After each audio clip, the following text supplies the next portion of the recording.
Muchas veces juzgamos cómo fueron los comienzos del Islam en base a nuestros cánones actuales, sin entender las circunstancias imperantes entonces, ya no solo en Arabia, sino en el resto del mundo.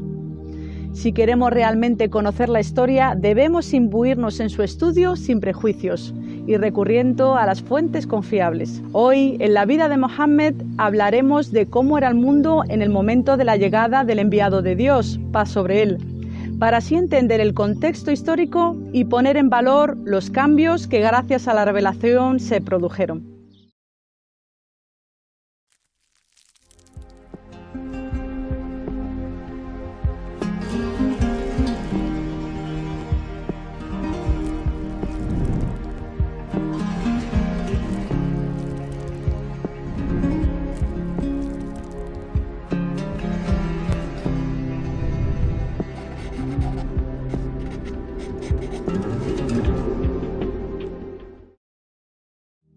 La paz sea con vosotros y bienvenidos. El programa de hoy tratará 3 puntos. ¿Quiénes eran los árabes? ¿Cómo era la Arabia preislámica? ¿Y cuál era el panorama en el resto del mundo? Comenzamos por el primer punto. En base a su genealogía podemos hablar de 3 grandes grupos. Los árabes extintos, que eran los pueblos árabes más antiguos, a quienes pertenecían Ad y Zamud, cuya historia es mencionada en el Sagrado Corán. Los árabes que sobrevivieron presentes en los tiempos del profeta Mohammed, paz y bendiciones, se dividen por su parte en 2 grupos. Árabes puros, su origen viene de Qahtán, considerado el padre de los árabes. Su hijo se llamaba Ya'rub, de ahí procede el término árabe. La opinión mayoritaria dice que es descendiente de Sam, uno de los hijos de Noé y el padre de los pueblos semitas, como los nabateos o el reino de Saba.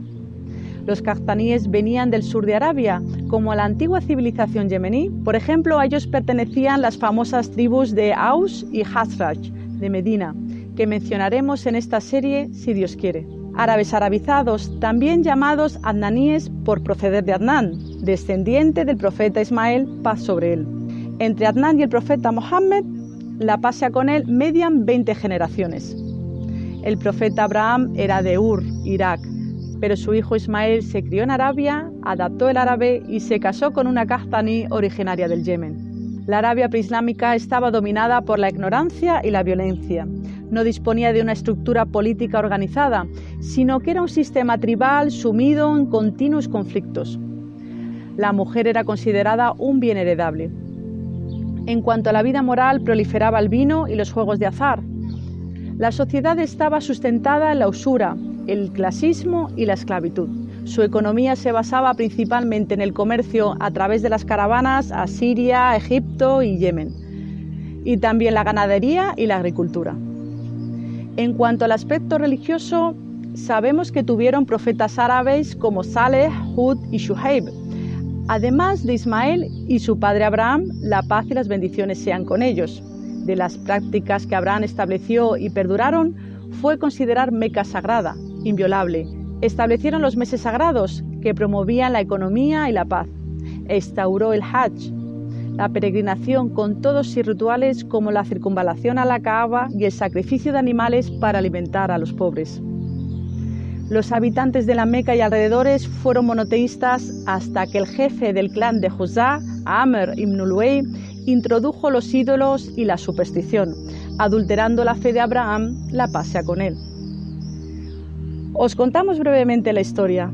Amr viajó a Siria y conoció a los Amalek, que eran una poderosa civilización con una arquitectura imponente y considerados imbatibles. Quedó impresionado con tanta prosperidad. Amr ibn Luay los encontró adorando ídolos y les preguntó qué eran esas estatuas, contestando que eran la fuente de su poder. Así que, pensando que ello traería la bonanza, trajo a Arabia un ídolo llamado Hubal, que se convirtió en el principal de Quraysh. Pero quizás os podáis preguntar, ¿cómo es que una sola persona pudo oscurecer el monoteísmo de Arabia de tantos siglos? Como respuesta podemos pensar en 3 factores. El primero, que entre Abraham y Amr habían pasado al menos 2000 años. Segundo, que los mecanos sintieron un complejo de inferioridad y pensarían que imitándoles conseguirían el mismo éxito. Y por último, Amr ibn Luay no era cualquier persona, sino el líder de los que gobernaban Meca en ese momento y tenía un gran historial de prestigio y confiabilidad entre su gente. Esto nos enseña varias cosas. Que una nación sea poderosa económica o militarmente no significa que su ética o teología sean correctos. No podemos asumir que estén acertados en todo. Si lo extrapolamos a la actualidad, también tendemos a pensar que aquellos países punteros tecnológica y económicamente deben ser ejemplos a seguir en todos los demás aspectos. Tampoco podemos ser ovejas aprobando los líderes por el mero hecho de serlo, sin fomentar nuestro pensamiento crítico. Y así fue como Jubal se convirtió en el primero de los cientos de ídolos albergados en la Kaaba en estos tiempos que estudiamos. Hoy en día se escuchan y se leen en muchas informaciones que los musulmanes adoramos a la Kaaba o a la Piedra Negra, y esto es absolutamente falso. Los árabes no tenían un credo unificado, la única nota común era la idolatría, el politeísmo y la superstición, los cuales utilizaban como intercesores ante Allah, alabado sea. La única excepción eran los Hunafá, que se alejaban de la idolatría y solo adoraban a Dios. Aquí nos gustaría detenernos un poquito a contar una historia muy bonita referente a uno de ellos. Se llamaba Zayd ibn Amr ibn Nufail. Zayd recriminaba a los Quraysh haber abandonado la religión de Abraham. Les llamaba la atención por realizar ofrendas a los ídolos y por la costumbre de algunos árabes de enterrar vivas a sus hijas. Y de hecho, cuando sabía que alguien iba a cometer esta atrocidad, se ofrecía a criarlas como sus propias hijas. El profeta Mohammed, paz y bendiciones, le conocía y cuando era joven, antes de la revelación, le preguntó qué había pasado entre él y su gente. Y Zayd le contestó que él no podía adorar a ídolos ni tolerar ciertas prácticas crueles. Zayd murió 5 años antes de que el profeta empezara a predicar el monoteísmo.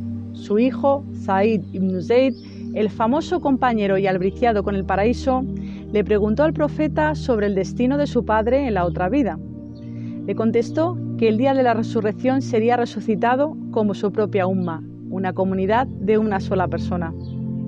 Y de hecho, cuando el profeta Mohammed ascendió a los cielos, comunicó a su hijo Said que había visto a su padre en el paraíso y que Dios no le había bendecido con un jardín, sino con 2.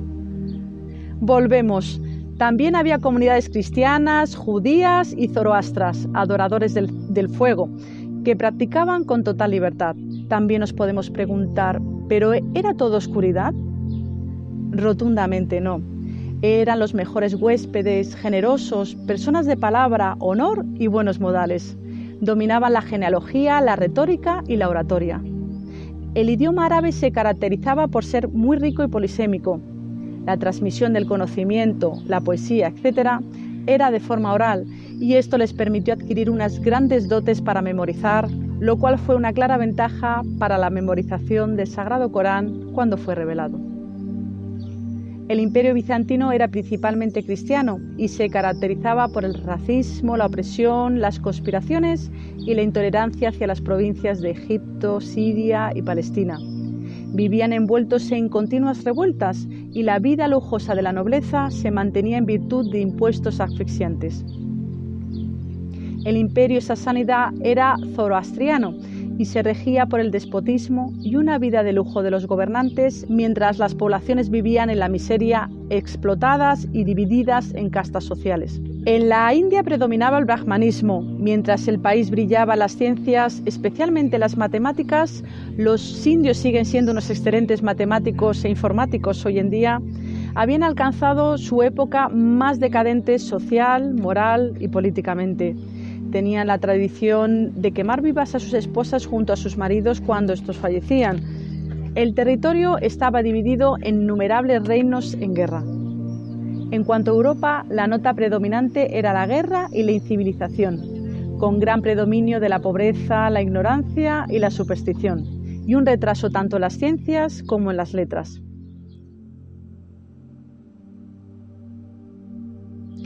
Esto era, grosso modo, la realidad de Arabia y del mundo conocido en los tiempos de la aparición del último profeta, la paz sea con él. Os animamos a que sigáis algunos de los libros de biografía profética que mencionamos en el vídeo de presentación del programa, para que así hagamos este viaje juntos y podáis profundizar en los temas que vamos tratando, con la ayuda de Dios. Nuestro próximo encuentro, la próxima semana a la misma hora. Hablaremos del linaje del enviado de Dios y algunas historias sorprendentes de sus antecesores. Te esperamos.